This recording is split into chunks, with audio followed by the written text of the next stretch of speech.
Hello all you heavy metal loving cosmonauts, as always I am Cosmic, and today we're going to be taking a preview look at Heavy Metal Machines, which is a futuristic dystopian free-to-play action racing game with MOBA elements. The game is currently in Steam's early access program and is in development by Hoplon, a Brazilian indie developer. So at its core, Heavy Metal Machines is a free-to-play multiplayer racing game that infuses different elements of different genres to create a game that very much is reminiscent of Twisted Metal meets Micro Machines meets MOBA. And it's something that sounds a little bit off, but when you actually play it, works very well. So before each and every match, you pick a car. Each car has several different abilities. They have different upgrades within the match itself, and essentially you're playing different types of classes. So there's an attack classes, there's support vehicles,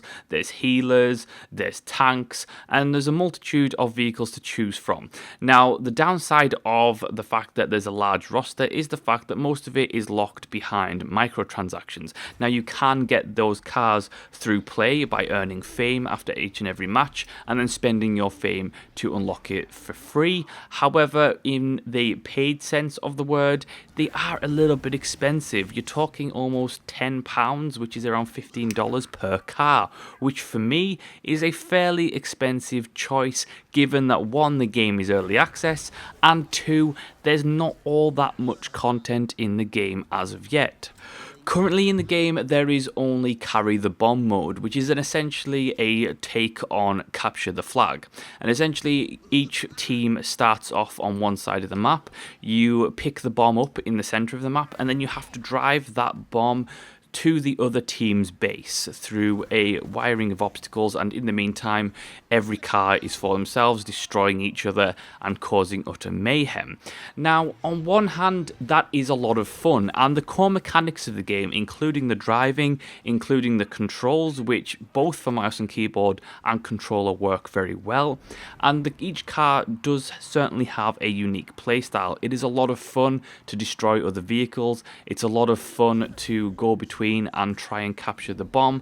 The problem is that it does get old pretty fast in terms of there only being one mode available. There's no team deathmatch, there's no interesting modes, there's just Carry the Bomb mode, which for me at this current point is a little bit disappointing. Here's where the game does get it right thus far though. The core combat is a lot of fun, it's fast paced, it requires skill, there's a lot of great things to like. I love the selection of cars, a lot of them play very differently. I loved playing as the Wind Rider and the DLC Killer J, which is a take on the Joker, and a lot of the voice acting and the one-liners that the cars and pilots come out with is very hilarious. I also think that the overall core structure of the game is solid and has potential to be built upon in many ways. I love the fact that it's taken MOBA-inspired elements, such as in match progression. So you earn cash and you earn points throughout the match, and you can then spend those points by going to the garage in match by pressing B, and then you can equip upgrades to your various abilities and of course your car itself, so you can get more health, or you can increase weapon damage, or you can make a certain weapon or a certain ability change in a variety of ways. And I think the progression is a lot of fun, and it really adds an extra layer of depth to the core combat itself. I also love the bloody aesthetic of this game. It is full on dystopian, post-apocalyptic, heavy metal, Mad Max kind of vibe, and I absolutely love that. The soundtrack is absolutely phenomenal. It has great music in this. People who like heavy metal and like rock are going to love the soundtrack and the sound effects within this game. I love the art style, I love the colours, I like the fact that it's a dark, bleak setting, but it's also vibrant at the same time, and I think that blend really helps the game visually. There are a couple of things that this game needs, and it needs severely soon. The first is new gameplay modes, and that's just a hands down. It needs more than Carry the Bomb, because while Carry the Bomb is certainly a fun mode and it can last upwards of 20 minutes sometimes, it is a case of that it does get very repetitive because you're going down the same route each time. There's only a set route for the enemy base, there's a set route for your base, and then there's a center section. That's a little bit boring. I would like to see more open map design and more gameplay modes. Team deathmatch would be great. A Dominion mode where you would be able to capture the points, and that would be quite hectic with cars, but it would also be a hell of a lot of fun. And I think that there's so many gameplay modes and so many map variations that you could put into this to make it consistently interesting and unique. And I would like to see those map and that level design really start to incorporate certain environmental designs, because you also, in the game currently, the map itself, you can use the environment to, you know, make sure that that bomb carrier drops the bomb. And I think that could be expanded upon to add some really good environmental hazards in there so that you could push people off the edge of cliffs, or just something like that to make it a little bit more interesting, a little bit more dangerous, and ultimately a little bit more fun. Now, because it is an early access build, it is a little bit buggy here and there, particularly in the multiplayer. Bot matches are one thing, but multiplayer is quite another. It is certainly nowhere near the buggiest game I've ever seen, and it works fairly well performance-wise for the most part on a consistent basis, as long as you have a pretty high-end machine. If you have a medium range to a low-end machine, you can experience performance issues, and it certainly needs a lot of optimization by the developers. Now, that being said, I have to say that I loved Heavy Metal Machines. I think it has a specific set of problems when it comes to its content and its technical performance, all of which are fixable. Everything that is wrong with Heavy Metal Machines can be fixed. The microtransaction system needs a rework as well.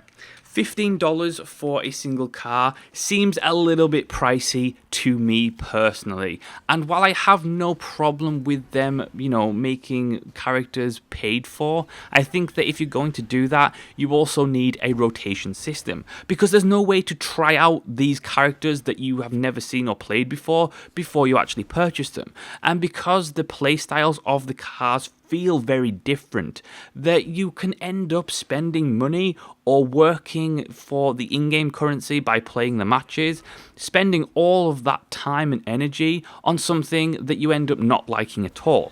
So you either need to have a test system where you can play the cars and test them out, or you need to have a rotation system whereby you can just play a set number of characters each week and get to try out every single one. I certainly feel that this game has a lot of potential, and it is a game, because it is based solely on multiplayer, it's a game that is going to live or die based on how it retains a community. Now, for me, the only way it's going to retain a community is doing two things: adding a lot of gameplay modes and adding better progression, including cosmetic progression. Now, there are different skins currently for cars, but I certainly think a more in-depth customization system whereby people can personalize their vehicles is going to be a solid way forward to really get people invested into what they're doing. Now, when it comes to my early access previews, I tend to say to people, wait until launch, wait until the review, and don't pick it up right away.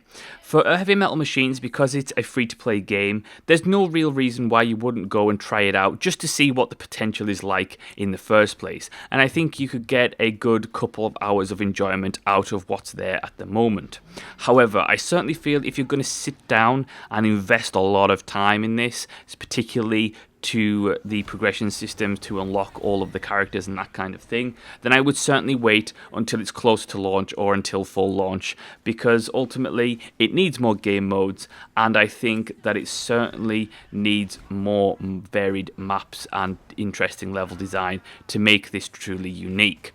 I think that it has a lot of potential. However, I love the art style, I love the sound, I love the core mechanics of the game, and I just think that it just needs fleshed out and expanded upon to make sure that it really can retain a strong player base so that this game can actually be a success and not die straight away.